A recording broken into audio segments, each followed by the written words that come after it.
money they gave. In Andhra Pradesh it worked. It worked in Andhra Pradesh once, it worked in Tamil Nadu for the last 20 years.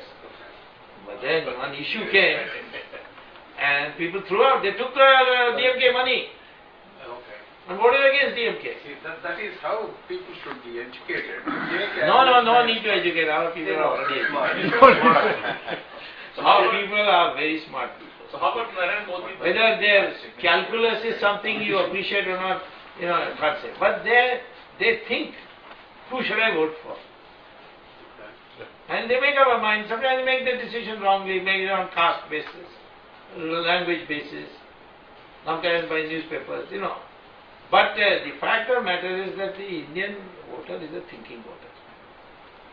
There was one problem in 2009 election, Congress had actually lost. Exactly. But this electronic voting machine gave her 90 extra seats. Chidambaram had lost completely. Yes, They called up the returning officer, we shoot you if you don't give, and he was Home Minister at that time, if you don't give us the victory certificate. So that fellow was shivering and he gave it. And that's a scandal. But in this case, in electronic vote, so I went to, that's why I didn't contest the elections last time. Because I knew this was going to take place. So I went to this High Court and they said that we should scrap this electronic voting machine, go back to ballot papers. Britain has ballot papers. America is slowly returning to, it had only sectional places where they had electronic machines. But then the Bush election showed that it was dangerous. So they're going back. Japan is ballot paper. Yeah, the tampering, the electronic machine is just quick. Yeah, because there is a microcontroller there, you can change that. And the microcontroller is not produced in India, it's produced by the Japanese.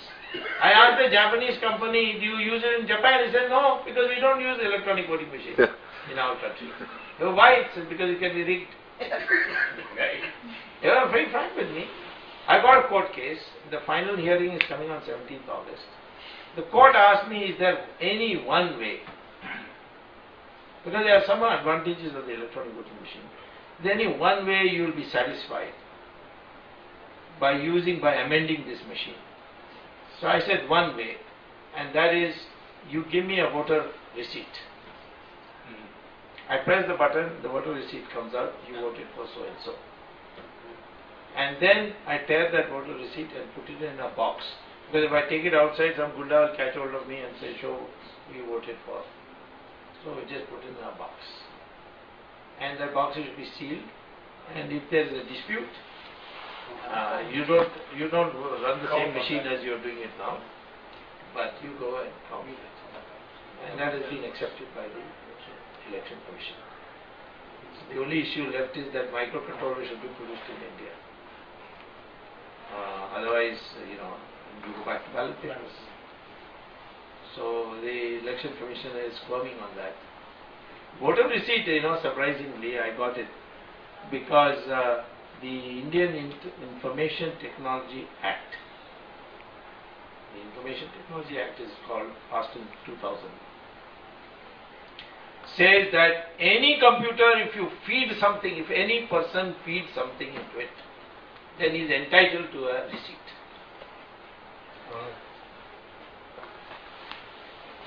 So, therefore, if I am feeding my vote into it, I should get a receipt. First, the Election Commission, no, these laws don't apply to us. Then I produce a Supreme Court judgment to show that Election Commission has freedom of action only where laws have not been passed. Otherwise, they are subject to the laws of the country. Suppose there is some area where there is no law passed, then they can do what they like. So, once that is over, then I am sure that Congress won't be. In New York State, we have although it's an electronic machine, you write on